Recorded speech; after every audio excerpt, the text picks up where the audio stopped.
And we're back with Riders of the Dawn. This is Stu. This is Jay. And today we are going to talk about news stories, or the narrative. This is something that is, I think, highly talked about right now. And the reason maybe you won't think of it the way that we just described it is because you'll hear it. The opposing narrative in news called fake news. Yeah, well, okay, it's complicated. But yeah, the only people really talking about the narrative are people in the alternative media, because they're the people who need to challenge people's conceptions in order for their voice to be heard. Now, their voice is being heard very loudly. Yeah. And so then you have the whole the fake news idea, which is started off as like, oh, well, we want to call the alternative media fake news, and then they're like, oh, well, let us turn that around on you and show how you've been lying for decades. Yeah. And so that's how that is. But here's how the narrative, here's how a narrative works in news. Or I call it the narrative, but it's really just lots of narratives. People don't remember facts. Yes, your brain is not a hard drive or a solid state drive. Yeah. It's a system of related synapses. Yeah. So when you're remembering something, what you're actually doing is you're remembering a piece, and then you construct that memory yourself. So yeah, you put stuff together to make a coherent story.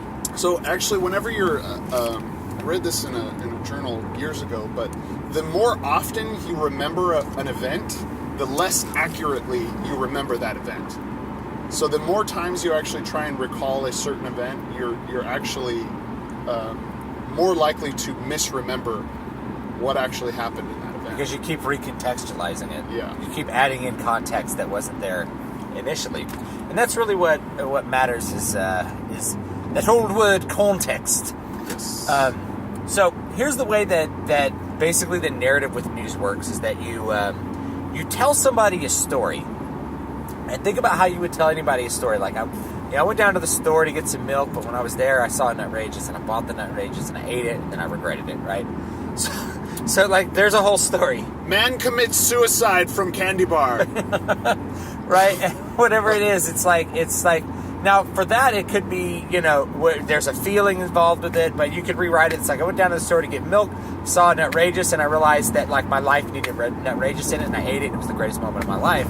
The events are the same, but the feelings involved with it are different. Right. So if you, what these news companies will do is they'll tell you a story, and then they'll sprinkle in the facts in a way that contextualizes the story in the way that they want it to be contextualized, because people don't remember facts. And then people just write that narrative in their own mind in the same or similar way to the way it's presented. So the first story that I gave there with, like, regretting eating the candy bar, that'll be like, oh yeah, it's like, I can see you're going to imagine somebody, he's struggling with his weight, maybe he's trying to eat healthy, but there's that temptation of that Nutrageous bar. Yeah. He eats it, and then he feels bad because after he's satisfied, he realizes that he shouldn't have eaten the candy bar. He should have drank the milk. Mm-hmm. In the second way, it's like, oh man, here's somebody who is joyful about eating, and then you don't have any of that. You've created a completely different character in your mind. One person is like struggling. You've automatically created a context where that person's like struggling with his eating habits. And the second one, the person is just like a joyful foodie, and he may be fat, he may be thin. It doesn't matter. You're imagining like the guy you're imagining joy of eating the Nutrageous. Now, the thing is, in both circumstances, that person probably felt joy eating the Nutrageous. Yeah. It's just in one version of the narrative, we contextualize afterwards that he regretted it. That created a whole character for you to imagine. Yeah. So when you have a news story, it's the same thing. You tell a narrative, and then you can present whatever facts you want, and people will just stick those facts in that context however they want. Like, you could literally say anything with any facts, and people will turn it into the story that you want them to turn it into. People are extremely subjective and unobjective about their thoughts, unless they're hyper aware and they're critical thinking all the time. Unless they're everyday skeptics. Yes. Which I am, and that may be a nonfiction book that I write, or that I create. how to be a skeptic every day and how to reject that narrative. Yeah. Well, and the narrative is so important because if you're not aware of the context in which your information is being presented to you, then you're not aware of the way you're being manipulated. Which that sounds very tinfoil hat, but even the alternative media understands that, like, this is, I want you to accept my narrative, and so if you're not aware of the way you're being nudged, then how can you have any resistance? Yeah, to it? Exactly. How can you create an authentic perspective? You're just a drop of water in the pond. You want to be like the stone and exist regardless. Yeah. So you need to let those things wash over you and think about them objectively. So, so one of the big pieces of this narrative that we're talking about today is actually this. There was this story about Mike Pence that came out this weekend. Yeah. That, okay. Basically, Mike Pence. Wait. Do we want to write a narrative? You want to write a narrative and see if we can do that? Well, all right. No, because here's why. Because I want to be totally above board. So what Mike Pence said was, I don't have dinner with women. I don't have dinner alone with someone of the opposite sex. And that's what he said. That's what he does. Yeah, that's what he says. That's what he does. And what that got spun into is Mike Pence is a sexist. He's trying to keep women out of power. He tries to keep women out of power, and he refuses to accept gender equality because this is 2K17. So how can anyone be so backwater? This is the current year. Yeah. I love that non-argument. Yeah. This is the current year. Great. So then the response to that narrative is Mike Pence refuses to cheat on his wife or refuses to date other women while he's married. Yeah. The sexist Mike Pence refuses to date other women while he's married. Now, I mean, that's important because this is a behavior set that Mike Pence has chosen for him to respect his wife. Yeah. Right? So him acting in a certain restricted way to respect a member of the opposite sex, the member of the opposite sex that actually matters most to him, is sexist. Whereas to disrespect her would somehow be not sexist. Yeah, would somehow be empowering to women everywhere. From her perspective and his perspective. Having rules. I don't go out to dinner alone with women who aren't my wife alone. Now, if it's like a bunch of coworkers, that's not dinner alone. Mm-hmm. Right? So a bunch of things are forgotten in the narrative, which is like, okay, so he doesn't go to dinner alone with staffers and stuff that are women. Well, who cares? Is he somehow inaccessible because he's only can be talked to at dinner? Yeah. You can't talk to him at the office. You can't talk to him at the White House. You can't have lunch with him. You can't go to dinner with you and another team member. Or, it's like it has to be one-on-one lunch, one-on-one dinner. It's like, but it's kind of this, it's what I call the prescriptive fallacy. Prescriptive fallacy is where you assume there is only one or a limited set of methodologies or results when there are in fact many. So it's kind of like the false dichotomy, but it happens prior to the event. Yeah. So that you're assuming that only a couple of outcomes are possible when in fact many are possible. So the assumed outcome is like, well, if he's not letting a woman have dinner with him, then he's like restricting her access to power. Isn't that like the whole patriarchal narrative right there, which is like he has all the power and women have none, and so they have to come beg him for power? Like, that's so stupid. I don't know. But I also want to take the time to look at any kind of legitimacy there is to that narrative, which would be that traditionally business happens business happens on the golf course. Traditionally, business, that's something that they say, because when you're making a business deal, you're forging a relationship. So you want to make sure that you're forging a relationship while you're doing that. So I can understand the perspective of, okay, male staffers might have a higher opportunity or a bigger opportunity to go and forge a more personal relationship with Mike Pence in order to gain access to power later. Now, that still doesn't it shouldn't force Mike Pence to change a behavior that he's established to protect the sanctity of his relationship with his wife. Yeah, or how about this? Like, if it was like, oh, well, we're going to go down to the cigar lounge and talk business. It's like, I don't smoke cigars. It's not healthy for me, and I'm not going to do it. It's like, well, you need to do it. It's like, well, no, people can choose their behavior patterns for their own reasons. Yeah. They don't have to adhere to other people's behavior patterns. Yeah. But it's all part of the narrative, and like, of course, now we talk about, that's the context that they put those facts into. Yeah. Mike Pence is a sexist because he respects his wife. I mean, and of course I'm adding a different context, just as I say it. I'm saying he's a sexist for respecting his wife. But if you just look at it from an external perspective, it's like, here's a man who refuses to go to dinner alone with other women. It's like, and if an alien were to observe that, he'd be like, oh, that's a highly monogamous male. That would be the end of the thought. They'd be like, oh, that's the judgment.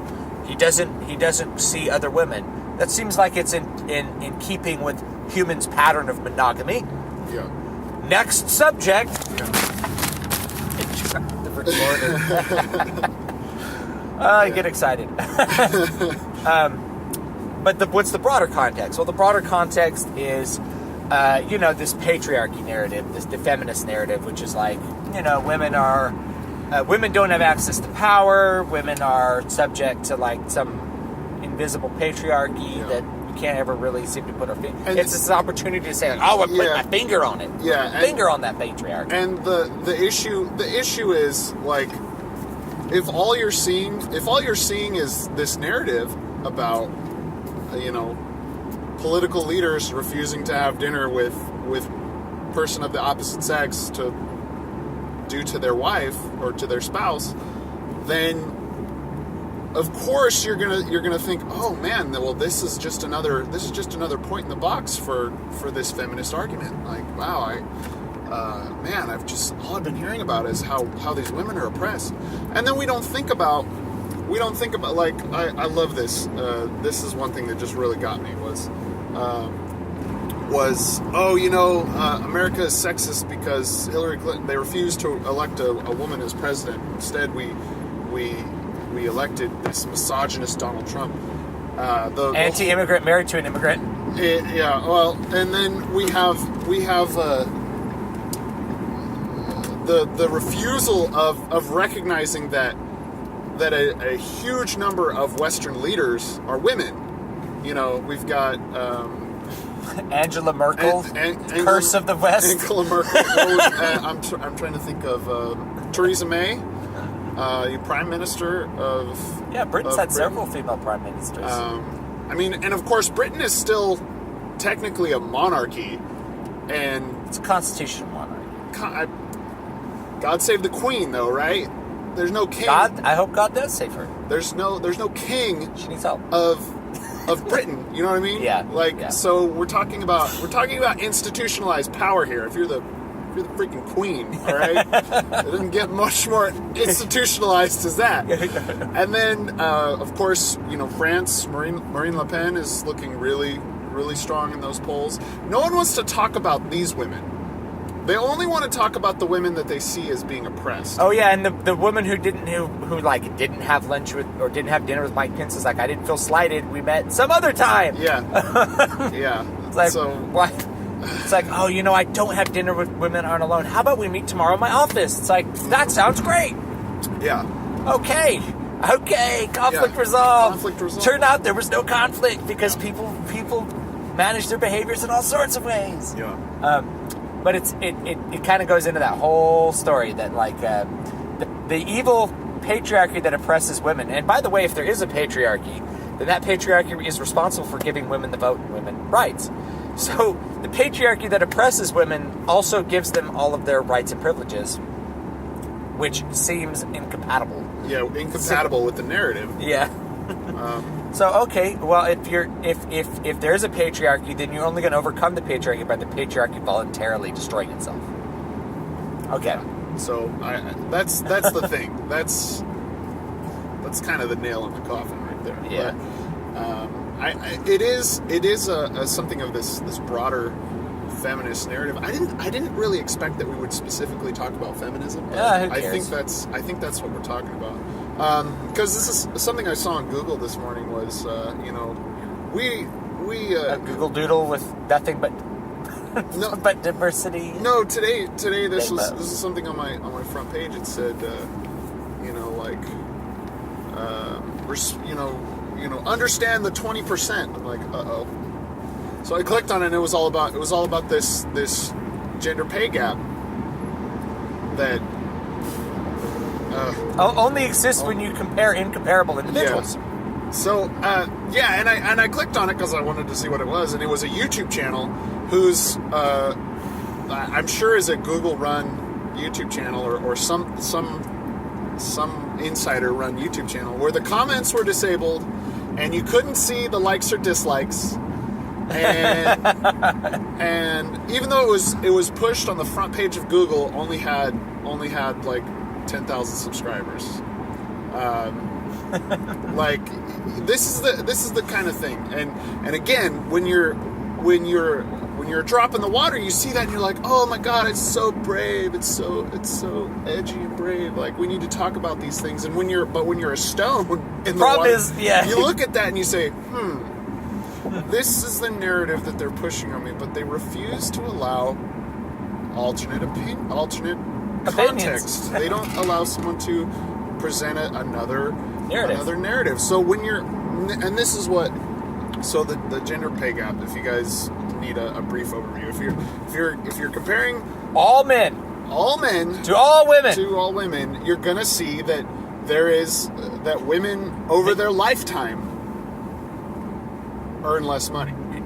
Here's another. I'm going to give you another narrative right now. Men are 20% more productive than women. Yeah, why don't we?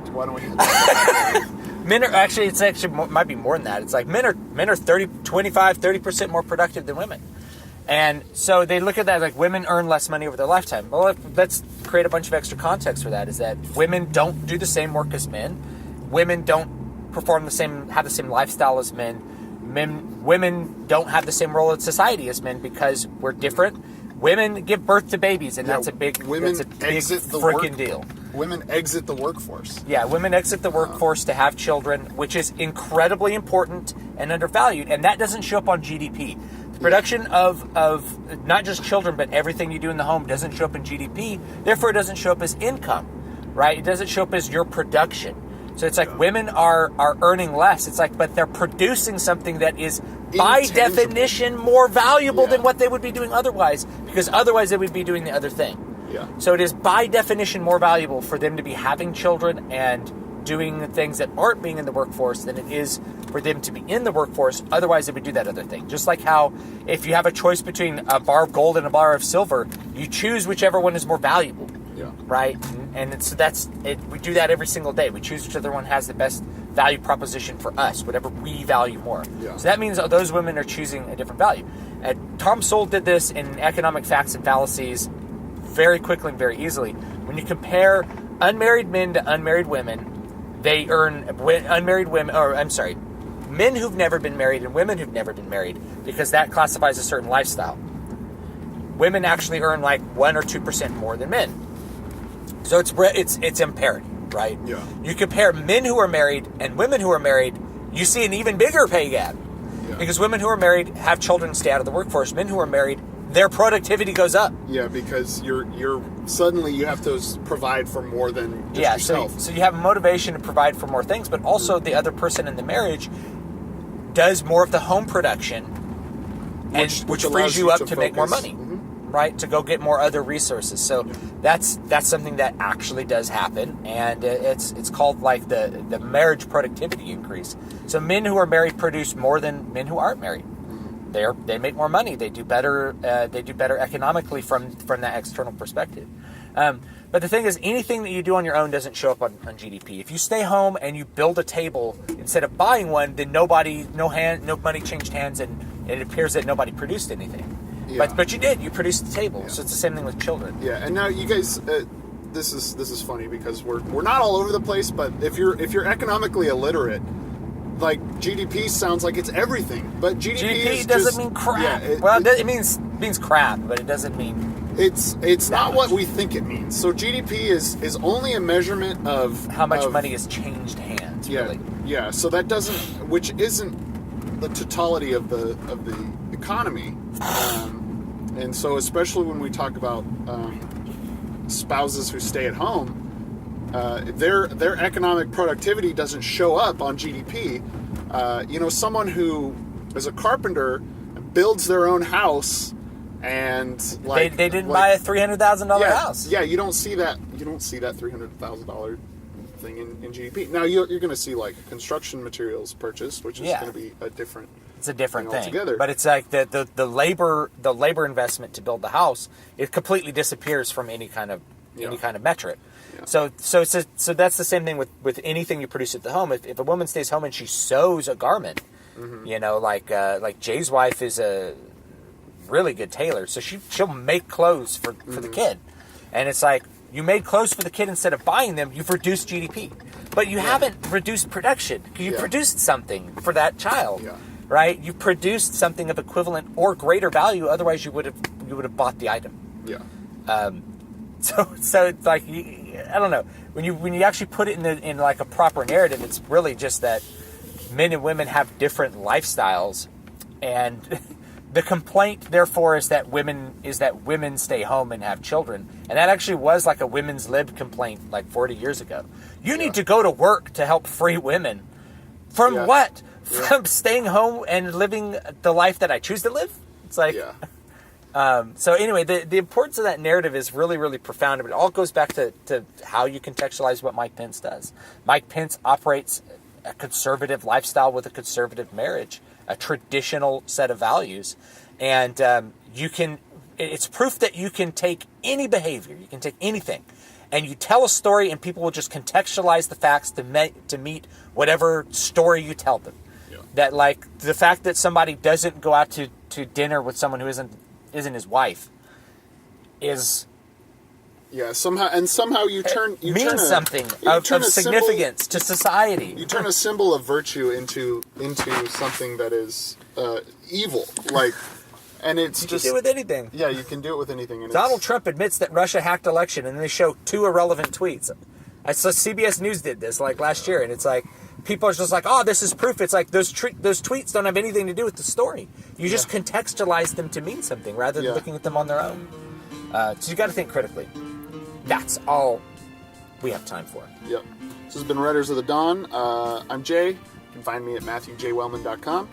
This is Stu. You can find me at DavidVStewart.com. And we will see you next time. Yes? Yes. Fare thee well.